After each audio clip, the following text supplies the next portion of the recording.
Late आपको ज़हमत देने की बुनियादी वजह यही थी कि कोरोना की वजह से आज बहुत ज़्यादा टेस्टिंग वगैरह भी चल रही थी, तो हम कोई मैनेज टाइम पे नहीं कर सके। पीआईडी भी बंद है, इसलिए मैं कोशिश करूँगा कि इंतहाई इख्तिसार के साथ आपको जो चीदा अपडेट्स हैं, क्योंकि इतवार वाले रोज़ आप लोगों से मुलाकात हुई थी, सहाफ़ियों से, सबसे पीआईडी में मैंने प्रेस कॉन्फ्रेंस की थी जिसमें प्राइम मिनिस्टर साहब ने जो असूली तौर पे in light of sugar commission जो तमाम चीज़ें आई थी उसको अप्रूव किया था। उसकी अब फॉर्मल अप्रूवल भी मुझे वसूल हो चुकी है प्राइम मिनिस्टर ऑफिस की तरफ से, जो मेरे पास है इस वक्त, और जितने पॉइंट्स रिकमेंड किए गए थे वो भी सारे अप्रूव कर दिए गए हैं। इसके साथ साथ मंगल के रोज़ वफाकी काबीना को भी वो तमाम action matrix, because prime minister साहब ऑल्दो वफाकी काबीना ने पहले से ये इख्तियार प्राइम मिनिस्टर साहब को दे दिया था कि इस रिपोर्ट की सिफारिशात की रोशनी में जो भी आगे एक्शन लिया जाना है वो वज़ीर-ए-आज़म साहब इसको अप्रूव करेंगे और किया जाएगा। लेकिन वज़ीर-ए-आज़म साहब ने कहा कि मैं ये तमाम चीज़ें कैबिनेट से भी शेयर करूँ, तो मंगल के रोज़ कैबिनेट के इजलास में उन्हें ब्रीफ़ किया गया और ये तमाम चीज़ें कैबिनेट के मेंबरान से शेयर की गई। उसकी तफसील में भी मैं थोड़ी देर में आता हूँ। बड़ी अच्छी सजेशंस भी कुछ कलीग्स की तरफ से आई कि इनको कैसे आगे लेके जाया जाए। तो सबसे पहले तो अपडेट की सूरत में मैं ये जो एक्शन मैट्रिक्स है जो अप्रूव हो चुका है प्राइम मिनिस्टर साहब से, वो मैं आप लोगों से शेयर करता हूँ। अभी मैं आपको इसकी कॉपियाँ भी दे देता हूँ। ये 16 पेजेस पे मबनी एक एक्शन मैट्रिक्स है जिसके अंदर तमाम चीज़ें जो की जानी हैं इस कमीशन की रिकमेंडेशंस की रोशनी में, जो कि पीनल एक्शन की चीज़ें हैं, यानी कि जिसमें फ़ौजदारी कवानीन के तहत मुकदमात दर्ज होंगे, और फिर इसके साथ रिकवरीज़ का भी सिलसिला है जिसमें एफबीआर, बेनामी कमीशन, एससीसीपी की कार्रवाई, ये तमाम चीज़ें हैं। बड़ा मुख्तसरन मैं आपको बताता चलूँ कि इसमें 29 अरब रुपए की सब्सिडी एग्ज़ामिन की गई पिछले 5 सालों में। उस 29 अरब रुपए की सब्सिडी में जो बेसिक फ्लॉ नज़र आया, देखिए एक्सपोर्ट के लिए अगर गवर्नमेंट सब्सिडी देती है तो सिर्फ सब्सिडी देना महज कोई जुर्म नहीं है, अगर वो सब्सिडी जस्टिफाई हो तो कोई जुर्म नहीं है। इस सब्सिडी के अंदर मैं फिर बताना चाहूँगा सबको कि इन तमाम सब्सिडीज़ के अंदर एक बेसिक फ्लॉ जो सब के अंदर था कि कोई जुडिशियस फ़ैसला नहीं था। सब्सिडी जिस बुनियाद के ऊपर दी गई वो बुनियाद ही गलत थी। मिल मालकान आके बताते थे कि हम चीनी कितने की बनाते हैं, हमें इसमें फ़लाँ की कॉस्ट क्या पड़ती है, जिसको हम कॉस्ट ऑफ प्रोडक्शन कहते हैं, एक्स मिल प्राइस ये पड़ती है, और अब इसके ऊपर चूँकि दुनिया में चीनी सस्ती है तो हम इसलिए इसको एक्सपोर्ट नहीं कर पाते जब तक आप हमें सब्सिडी ना दें। जबकि अगर आप इसका तनाजुर में देखें किसान की हालत से, तो दुनिया भर के किसान बड़े खुशहाल होंगे, पाकिस्तान का किसान खुशहाल नहीं है। और उसकी वजह यह है कि एक तो पाकिस्तान का किसान पहले ही गन्ना सस्ता बेचता है, लेकिन इसके बावजूद जो सपोर्ट प्राइस हुकूमत मुकर्रर करती है, ये फोरेंसिक में साबित हो गया है कि उसमें 30 से 35% कम कीमत अदा की जाती रही है गन्ने वालों को। तो जो एक्सपोर्ट की सब्सिडी की मद में सबसे पहली कंडीशन है वो ही तकरीबन तमाम मिलों ने वायलेट की हुई थी। तो उसकी रोशनी में 2014 से लेके 2019 तक की सब्सिडी, जिसमें पहले साल की सब्सिडी जो है वो तकरीबन 6.5 अरब रुपए की है 2014-15 की। उस वक़्त के शुगर एडवाइज़री बोर्ड को सेक्रेटरी कॉमर्स हेड कर रहे थे, उन्होंने भी विदाउट किसी रीज़न या कोई उसकी जस्टिफिकेशन दिए वो अप्रूव कर दी। यही मामला 16-17 में हुआ। वो तमाम चीज़ें इस के मैट्रिक्स के अंदर हाईलाइटेड हैं, और for sake ease of reference हमने इसके अंदर कि कमीशन की रिपोर्ट में इनका हवाला कहाँ कहाँ दिया गया है वो भी इसमें बयान कर दिया गया है। और इसमें जो एक्शन लिया जाना है सब्सिडी की मद में वो नैब ने लेना है। दूसरी जो इसके अंदर चीज़ है वो एफबीआर से मुतल्लिक है, क्योंकि वो रिकवरीज़ हैं, उसका डायरेक्ट इम्पेक्ट पड़ना है, बिकॉज़ वो एक ऐसा काम है जहाँ पे वो जो पैसा टैक्स, इनकम टैक्स की मद में, सेल्स टैक्स की मद में और दीगर टैक्सेशन की मद में चोरी किया गया और off the book sugarcane ख़रीदा गया, उसको क्रश किया गया, उसके नतीजे में चीनी बनाई गई, वो तमाम असेसमेंट पिछले 5 सालों की हो चुकी है। आपको याद होगा कि शुगर कमीशन के मेंबर्स में एफबीआर के मेंबरान भी शामिल थे। ये असेसमेंट डिटर्मिनेशन वो कर चुके हैं। इन्हीं शवाहिद की रोशनी में अब ये वो रिकवरीज़ का काम होगा, और एक एक मिल ने एक एक साल में 1 अरब से लेके 4-4 अरब रुपए तक को सिर्फ सेल्स टैक्स का फ्रॉड किया हुआ है। तो वो तमाम चीज़ें सामने इनके मौजूद हैं, और ये गाइडलाइन भी है हमारी जो इस वक्त हम ये चीज़ें भेज रहे हैं तमाम महकमों को, ये कह रहे हैं कि ये तो गाइडलाइन है आपके पास 5 सालों के लिए, आप 5 सालों से पीछे चले जाएं तो आपको इसके अंदर बहुत सारी चीज़ें तो मज़ीद मिलेंगी कि पिछले सालों में ये क्या होता रहा है। उसके बाद इसी तरह से हमने SCCP FIA को मामलात भेजे हैं कॉर्पोरेट फ्रॉड के। कॉर्पोरेट फ्रॉड के साथ साथ यहाँ पे जो एक्सपोर्ट की मद में बज़ाब्तियाँ हुई हैं, जिसमें 20 टन के ट्रक के अंदर 80 ton sugar, metric ton sugar की एक्सपोर्ट दिखाई जाती रही है, जो कि सरासर जिसे कहते हैं ना on the face of it he fraud है। ये वो चीज़ें हैं जो रुकनी चाहिए। इसके साथ साथ हमने ये भी रिकमेंड किया है और इसमें टाइमलाइन दी है, और रिपोर्टिंग इसमें आप मैट्रिक्स में देखेंगे बाकायदा लिखा हुआ है कि किसने करना है, कैसे उसने रिपोर्टिंग करनी है। ये नैब है, नैब के बाद जहाँ पे FIA है उसने through ministry of interior prime minister office को रिपोर्ट करना है। SCCP है, उसने through ministry of finance report करना है, उसको टाइम दिया गया है 90 दिन 60 दिन। जो ज़्यादा ज़रूरी चीज़ इसके अंदर है कि देखिए जब तक इदारों के अंदर से लोग ना मिले हुए हैं ये मुमकिन नहीं हो सकता। शुगर माफिया, शुगर ग्रुप्स बहुत स्ट्रॉन्ग हैं, उनकी जो पहुंच है इदारों के अंदर तक है, तो वो जो लोग आइडेंटिफाई हो गए हैं और जिन्होंने ये चीज़ें माजी में अप्रूव की हैं, उन महकमों को, चाहे वो FIA है, SCCP है, CCP competition commission of Pakistan है या कोई और इदारा है, उन तमाम को ये रिकमेंडेशन की गई है कि आपने इन लोगों के ख़िलाफ़ प्रोसीडिंग्स करनी है, डिसिप्लिनरी प्रोसीडिंग्स करनी है, जहाँ पे क्रिमिनल प्रोसीडिंग्स करनी पड़े वो करें। कुछ लोगों को तो आइडेंटिफाई कर दिया गया है इसके अंदर। इसके साथ साथ हमने ये भी इसके अंदर लिखा है, और इसकी तरफ मेरी तवज्जो, वो आज सनावला नहीं आए, मेरे बड़े फेवरेट हैं, वही हमेशा वो दिलाते थे, ऑडिटर्स जिन्होंने, जो इंडिपेंडेंट ऑडिटर्स हैं, जो ये ऑडिट करते हैं हर साल, और वो ऑडिट एक्सटर्नल ऑडिटर का होता है जो SCCP में रूल्स के मुताबिक सबमिट होता है। तो वो जो on the face of it भी इसके अंदर फ्रॉड्स थे जो उन्होंने डिटेक्ट नहीं किए, उनके ऊपर भी हमने कहा है कि SCCP रेफरेंसेस भेजे उनकी रेगुलेटरी बॉडीज़ को कि इनको ब्लैक लिस्ट किया जाए, क्योंकि ये फिर आपने एक मजाक बना के रख दिया है सिस्टम को, और इसमें बड़ी बड़ी ऑडिट फर्म्स हैं और ये चोरी इन तमाम की मिली भगत के बगैर नहीं हो सकती। तो ये तमाम मुफस्सल सिफारिशात जो हैं, ये एक मैट्रिक्स है पूरा 16 पेजेस का, जो एक बना के तमाम इदारों को भेजा जा रहा है। अब उसमें जो दूसरी सबसे पहली मैंने आपसे बड़ी चीज़ शेयर करनी थी आज के लिए, वो है ये जो पहला रेफरेंस इसके नतीजे में है, ये हमने आज भेज दिया है चेयरमैन नैब को। ये उसकी कॉपी है, इसके साथ काफ़ी ज़्यादा नेक्चर्स हैं। उन्हें हमने बेसिकली ये रिक्वेस्ट की है कि ये जो इंक्वायरी कमीशन बना था और इसके नतीजे में जो भी हमारे पास इंफॉर्मेशन आई है और जो सिफारिशात आई हैं, जो फाइंडिंग्स हैं, उनकी रोशनी में अब उन्होंने इसके ऊपर कार्रवाई करनी है। बिकॉज जो सब्सिडी का मामला है, जहाँ पे पब्लिक ऑफिस होल्डर हैं, चाहे वो शुगर एडवाइजरी बोर्ड का हेड था, सेक्रेटरी था, मिनिस्टर था, ECC, जो भी जिसका जो किरदार है, बड़ी तफसील के साथ इस कमीशन की रिपोर्ट में लिख दिया गया है। बाकी नैब ने अपनी इन्वेस्टिगेशन भी करनी है, क्योंकि जो कमीशन की रिपोर्ट है ये महज उसके लिए एक स्टार्टिंग ग्राउंड है।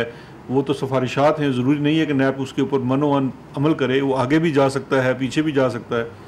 तो उस सूरत में हम ये कह रहे हैं कि ये सेक्शन 9 जो है नेशनल अकाउंटेबिलिटी ऑर्डिनेंस का, उसके मुताबिक ऑफेंस बनता है, तो उन्हें इसके ऊपर भी कार्रवाई करनी है इन 5 सालों की सब्सिडी के ऊपर।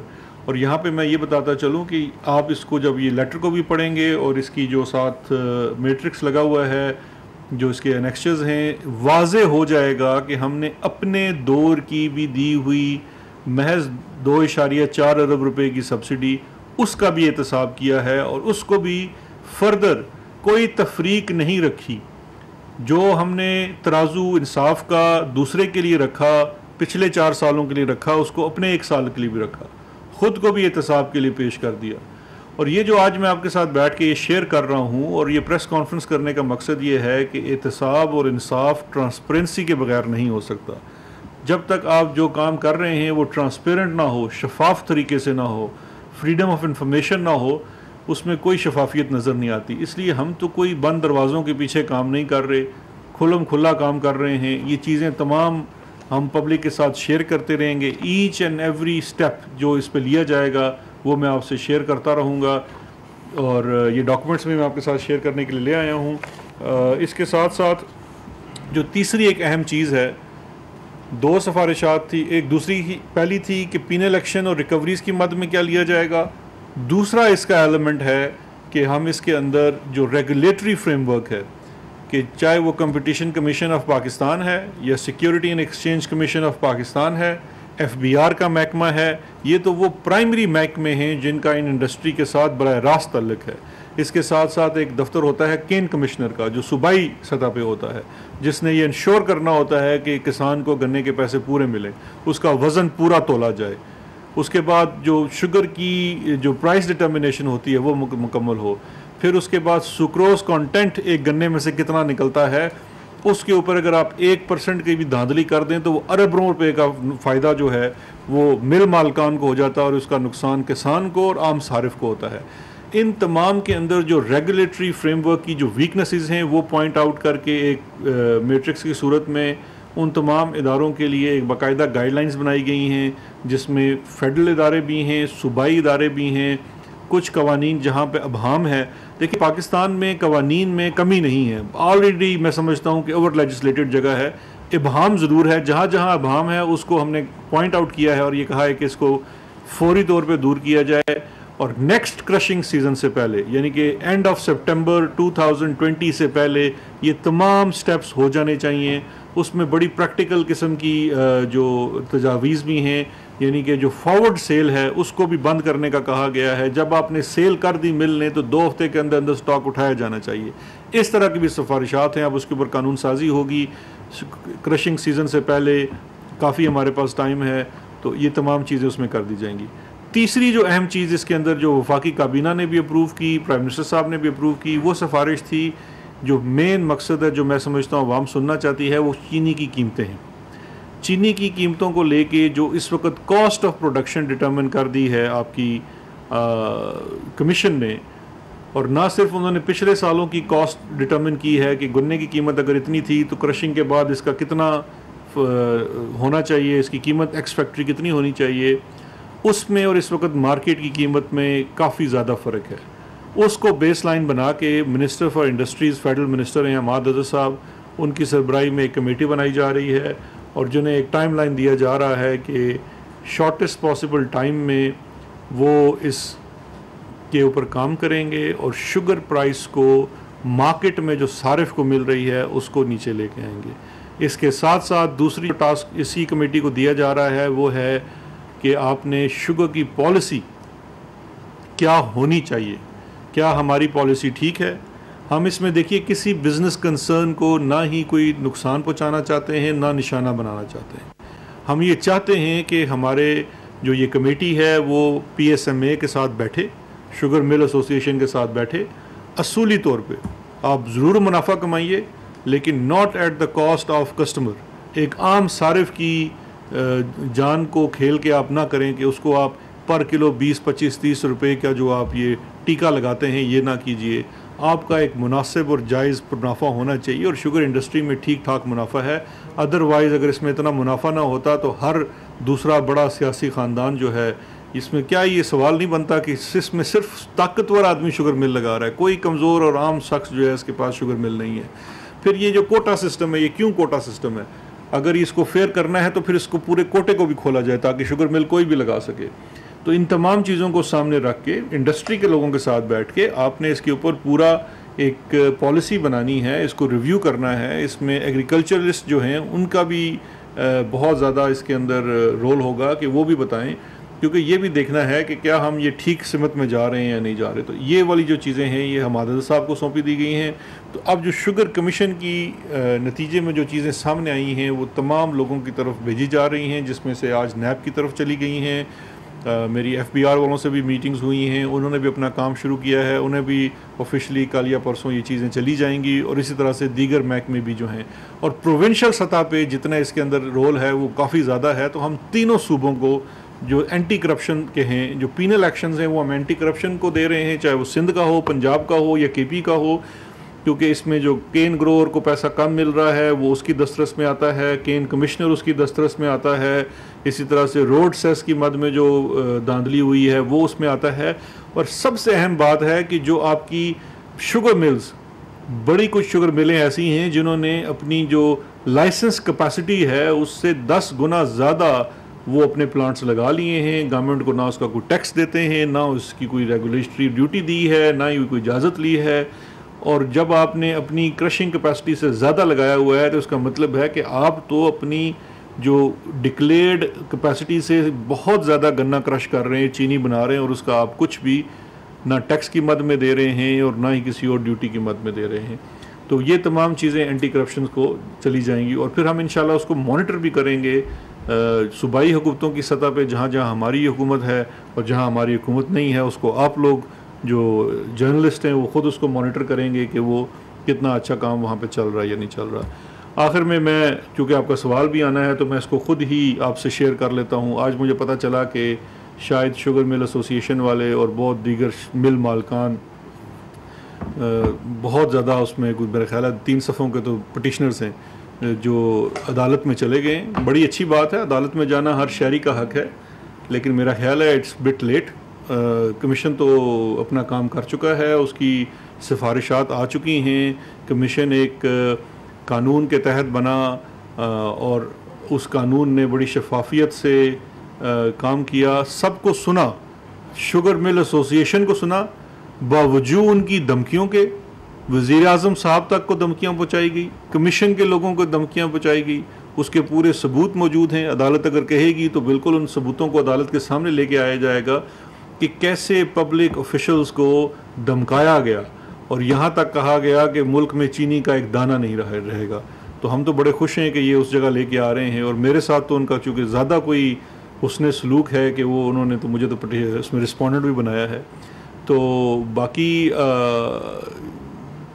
बड़े मालदार लोग हैं और बड़ी तुमतराक से गए हैं अदालत में, लेकिन मैं उनको ये बताना चाहता हूँ कि अब वो माजी के एतवार नहीं जब आपने 12-12 साल स्टेज लिए रखे। अभी भी ग्राउंड टोटल ये है, मैं पूरी इस पिटीशन को जल्दी से पढ़ा है, पूरी ग्राउंड टोटल ये है कि ये सिर्फ एक सूबाई सब्जेक्ट है और इसके ऊपर वफाकी हुकूमत ने कैसे कमीशन बना लिया। तो मेरा ख्याल है ये अब मामला चूँकि अदालत में जा रहा है, अब वो नोटिस भी नहीं हुआ, लेकिन जब होगा तो इंशाल्लाह देखा जाएगा उसको उस तरह से। बाकी आपको मैं अपडेट करता रहूँगा।